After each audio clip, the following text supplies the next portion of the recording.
On va évoquer avec notre invité le thème des législatives et le démarrage ce mardi de la campagne électorale. Donc c'est ce mardi à partir de 0h que démarre sur toute l'étendue du territoire national la campagne électorale pour les législatives du 20 décembre prochain. Mais on sait que le climat politique est assez tendu dans le pays avec en toile de fond des manifestations de la coalition des 14 qui ne participent pas à cette élection.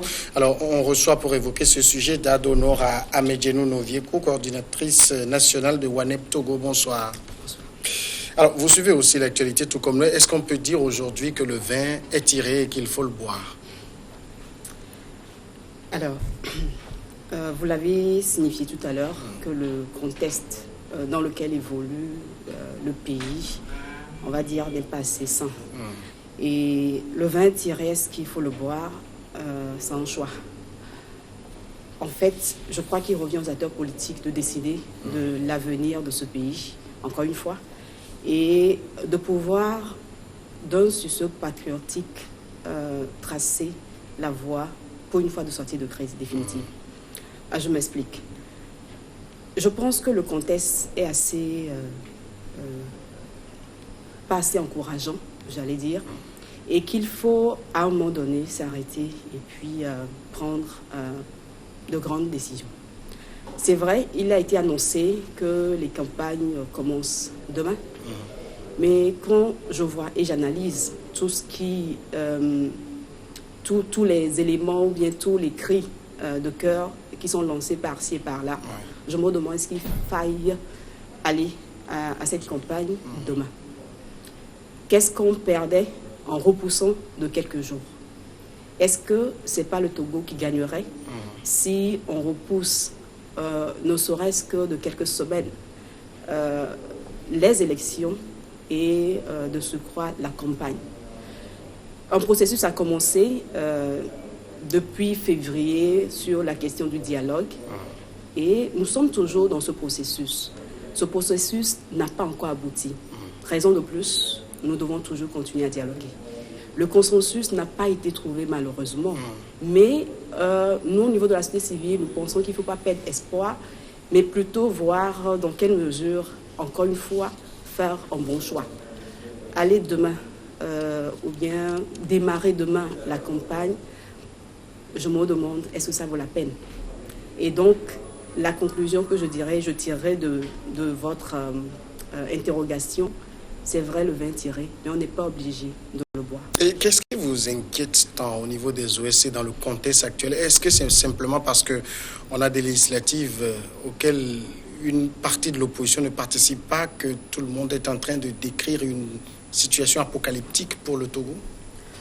Je pense que depuis des années, les acteurs de la société civile et d'autres acteurs d'ailleurs, y compris les acteurs politiques, ont appris à analyser tout contexte politique. Et quand nous parlons d'analyse, il y a des indicateurs qui vous permettent de dire si un processus peut contribuer à un climat apaisé ou pas. Et aujourd'hui, il y a quand même pas mal d'indicateurs qui montrent qu'il faille repousser ce processus-là. J'en prends juste en exemple la sortie des évêques. Je prends la sortie des acteurs de l'opposition de la C14. Ce n'est pas parce que la C14 est sortie qu'il faut peut-être dire qu'il faut repousser, mais on analyse. Et aujourd'hui, toutes les personnes qui se mobilisent, qui sortent pour manifester aux côtés de la C14, je crois qu'en fait tous, si on va fouiller, n'ont pas une carte membre de la C14. Et donc, ça veut dire, quelque part, en termes d'analyse, pouvant contribuer à la stabilité, on peut se poser des questions. Et donc, dans cette logique, on peut encore se demander comment, en fait, faire pour avoir des processus vraiment apaisés. Et je crois que c'est l'intérêt de chacun. Et personne n'y gagnerait en rentrant dans un processus où déjà il y a des mécontentements. Ce n'est pas pour faire plaisir non plus à la C14 que je le dis, mais je pense que c'est pour le bien du peuple togolais. Et nous, notre institution, le WANEP, et avec ces 6 autres organisations sœurs qui ont formé le G7, le groupe des 7 organisations de la société civile, depuis février, nous avons fait la veille. Et cette veille nous a amené périodiquement à sortir des déclarations, mais aussi à faire des consultations, à aller voir les acteurs politiques en conflit, à savoir la C14 et UNIR. Et ce que nous écoutons, ce que nous voyons, ne nous inspire pas confiance. Même si, apparemment, tout le monde ou bien les acteurs externes pensent qu'il faut aller, nous pensons que c'est d'abord aux Togolais de décider de l'avenir du pays. Je ne sais pas si un sondage a été fait pour apprécier le sentiment dans lequel le peuple togolais se trouve actuellement, pour savoir si tout le monde est prêt psychologiquement pour aller à ces élections. Et donc, l'idée, c'est tout simplement se poser la question, qu'est-ce que nous pouvons faire pour mieux faire ce que nous faisons déjà?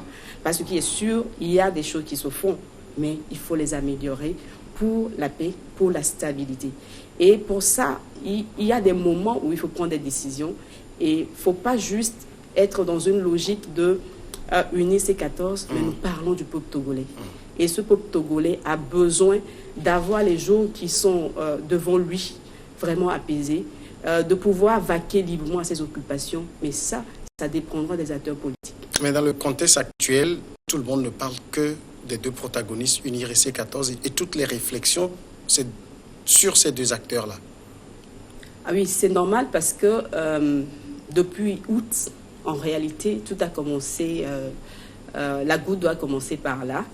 Et c'est ces 2 acteurs-là qui, en réalité, sont, on va dire, entre guillemets, les acteurs majeurs de la crise. Même s'il y a des acteurs parallèles, c'est d'abord les premiers. Et si ces 2 arrivent à s'entendre, je pense qu'il n'y a même plus de débat. Mais malheureusement, ces 2 n'arrivent pas à s'entendre.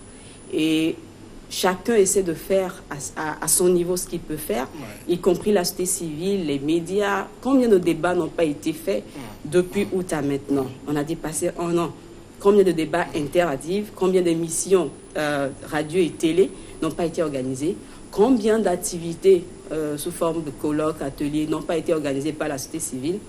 Mais ça veut dire qu'en réalité, le dernier mot revient aux 2 acteurs politiques. Est-ce que le problème, comme vous le dites, ce n'est pas simplement ces 2 acteurs? Un pays doit-il s'arrêter parce qu'il y a 2 acteurs qui ne s'entendent pas? Alors, normalement, non.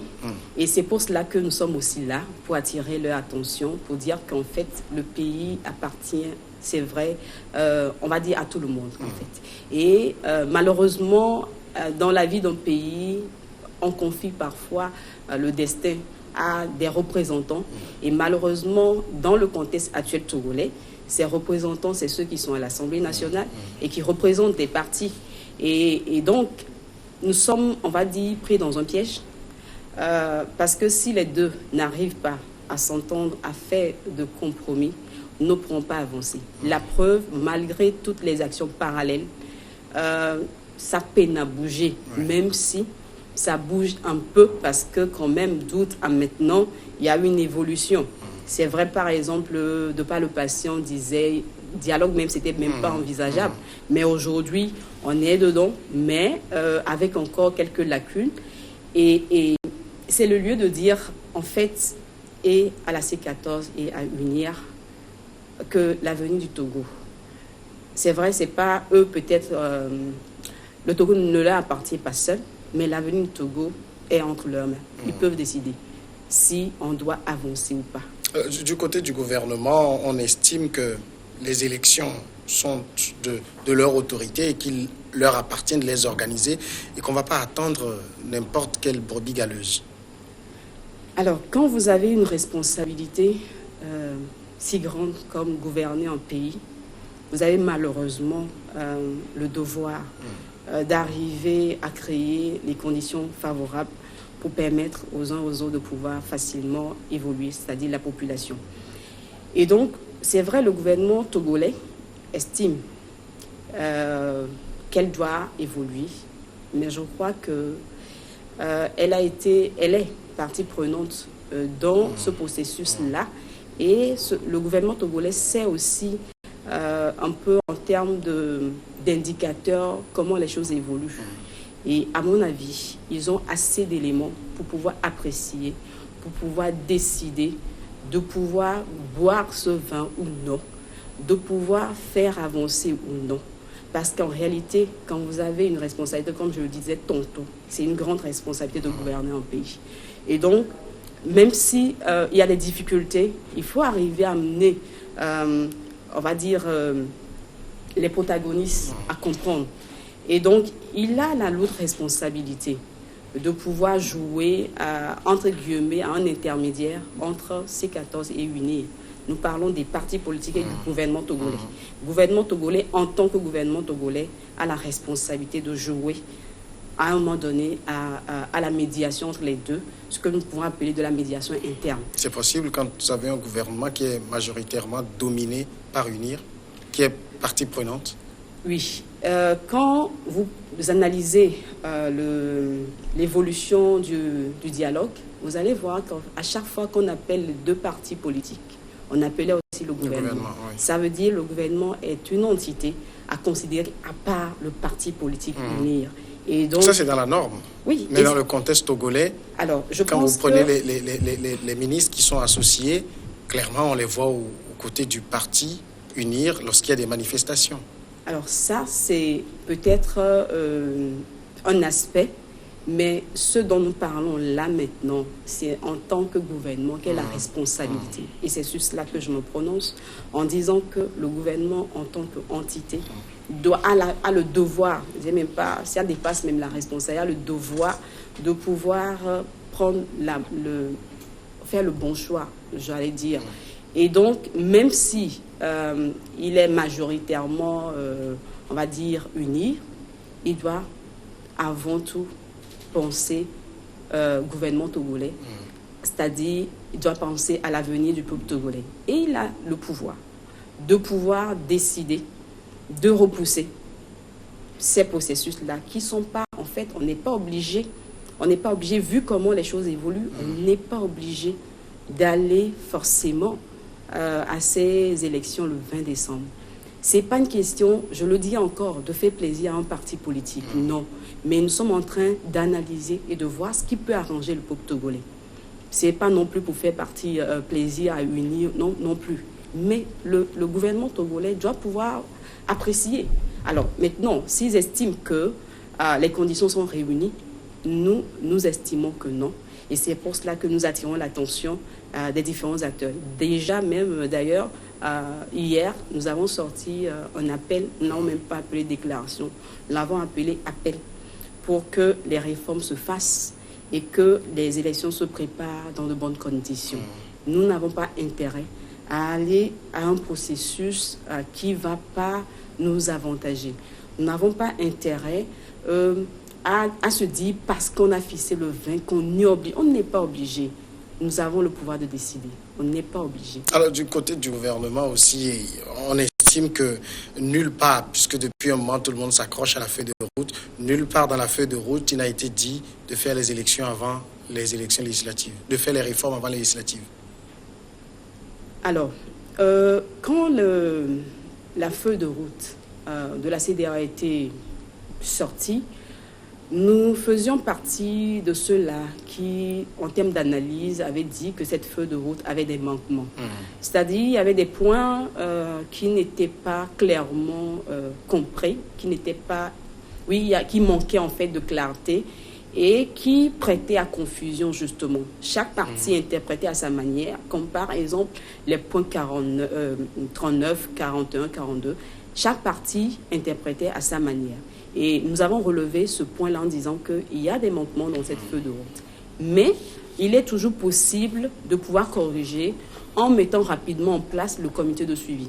Et ce comité de suivi devait avoir la responsabilité de pouvoir amener les deux acteurs en premier et les autres acteurs impliqués dans le processus de dialogue à mieux comprendre en fait l'esprit. Parce qu'une chose est d'écrire, mais l'autre chose, est-ce que l'esprit, qu'est-ce qui est caché derrière les points?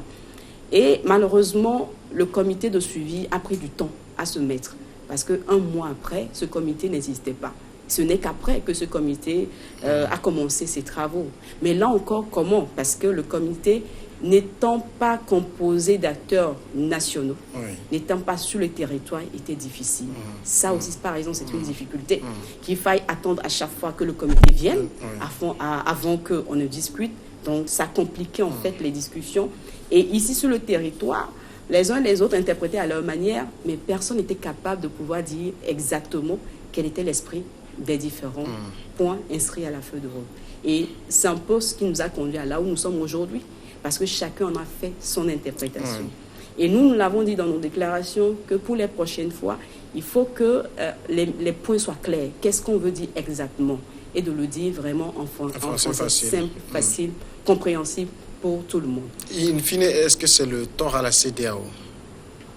Alors, quand j'analyse le contexte dans lequel le travail a été fait, je vois la pression qui était là, le souci de pouvoir régler un problème, le souci d'amener deux parties qui étaient vraiment, on va dire, en termes de position, ils étaient diamétralement, ils étaient extrêmement sur leur position. C'était pas facile non plus pour, j'estime, pour la CEDEAO de pouvoir les amener à s'entendre. J'imagine la pression qu'il y avait derrière ce travail. Et forcément, quand l'environnement n'est pas favorable pour qu'un travail de médiation se fasse, forcément, il y aura des lacunes. Et donc, on ne va pas dire que c'est la faute à la CEDEAO, mais on dirait que le contexte dans lequel ils ont évolué a contribué à avoir ces documents qui n'étaient pas totalement, en fait, consommables bien facilement consommables pour tous. Mais au même moment, les parties prenantes, c'est-à-dire unir ces 14 gouvernements, je me demande est-ce qu'ils n'ont pas su que ces points allaient poser problème? Parce que quand on fait une analyse et qu'on suit l'histoire du peuple togolais, c'est clair qu'il y a des points, quand on les soulève, vous devez réagir et dire que, en fait, trouver une solution avant que ça ne se complique. Mais malheureusement, nous sommes en politique et nous le savons aussi qu'on est en politique, c'est des calculs, c'est des intérêts cachés qui ne disent souvent pas leur nom et qui malheureusement sont des blocages à un processus, on va dire, transparent. Et donc, c'est aussi ça la réalité d'une médiation en politique. Parce qu'il y a tellement d'enjeux que parfois, vous pensez être arrivé, mais en fait, vous n'avez pas encore fait la moitié du chemin. Alors, aujourd'hui, est-ce que votre crainte, c'est qu'on n'ait pas une campagne sereine? Alors, déjà, la C14 annonce un Togo mort pour demain. Le pouvoir a lancé les campagnes pour demain. On a eu à faire des élections dans ce pays, je pense juste les 5 dernières années ou les 10 dernières années. Il y a eu une évolution plutôt positive. Mais là, j'ai l'impression qu'on est en train de retourner en arrière. Et ça n'avantagerait personne. Si les conditions ne sont pas favorables, on n'est pas obligé, encore une fois je le dis, d'aller à ces élections, même si la feuille de route a parlé du 20 décembre. Dans la mesure où, même dans la mise en œuvre de la feuille de route, il y a eu des failles, je ne vois pas cette pression-là de dire la feuille de route a parlé du 20 décembre, donc on doit y aller. Même si nous voyons que tous les contextes ou bien tous les points ne sont pas à jour.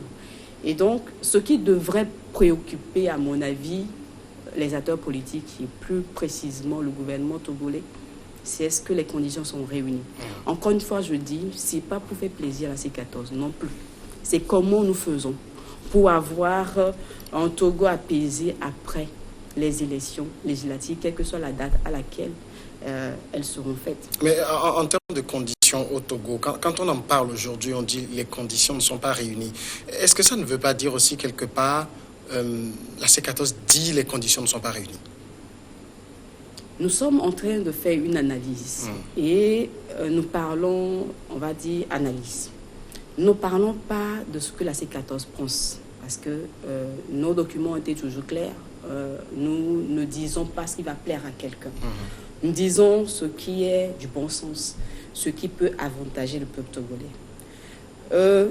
Est-ce qu'aujourd'hui, nous prenons les législatives de 2007, nous prenons les législatives de 2013, présidentielles de 2015, est-ce que durant ces 3 dernières élections, on s'est retrouvé à une situation où un camp, à un moment donné, a dit il ne va pas.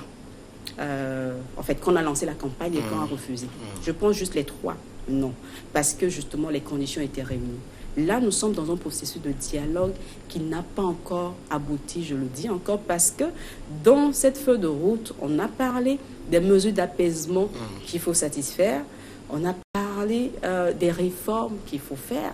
La dernière fois, est-ce que les réformes ont été faites? Non. À l'Assemblée, qu'est-ce qui s'est passé? Je ne saurais le dire. Et donc, ce n'est pas une question de C14 ou de unir, mais on analyse, on voit, est-ce qu'on a le minimum pour y aller? Alors, je reviens un peu sur la question du recensement. Regardons un peu l'ambiance dans laquelle les recensements ont eu lieu. En termes de temps, en termes d'information, tout le monde n'avait pas l'information au même moment. Il y a eu même des 3 jours mais est-ce que tout le monde était informé? Donc, c'est autant d'éléments. Ce n'est pas pour dire que rien n'est fait. Des choses se font, mais comment améliorer pour avoir de meilleurs résultats? Ça ne sert à rien, à mon avis, d'aller à des élections parce qu'on a fixé en 20 décembre. On a la possibilité de repousser. Pourquoi? Pas pour faire plaisir à C14, non, mais pour juste permettre aux Togolais de pouvoir évoluer dans un cadre favorable. Est-ce que tous les Togolais comprennent ce qui se passe actuellement? Si oui, je crois que les manifestations de la dernière fois, c'était pas seulement à Lomé, c'est un peu partout, n'auraient pas eu lieu. Et donc, ça veut dire une partie de la population togolaise essaie d'exprimer un mécontentement. Maintenant, qu'est-ce que ça va donner si on ne prend pas en considération? Parce que c'est une manière de communiquer. Ils sont en train de communiquer quelque chose. Est-ce qu'on peut les écouter pour voir ce qu'on peut faire?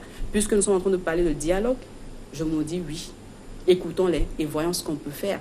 Est-ce que, comme même les facilitateurs ils disent, la date du 20 est indicative. Maintenant, pourquoi nous ne pourrons pas le considérer comme indicatif?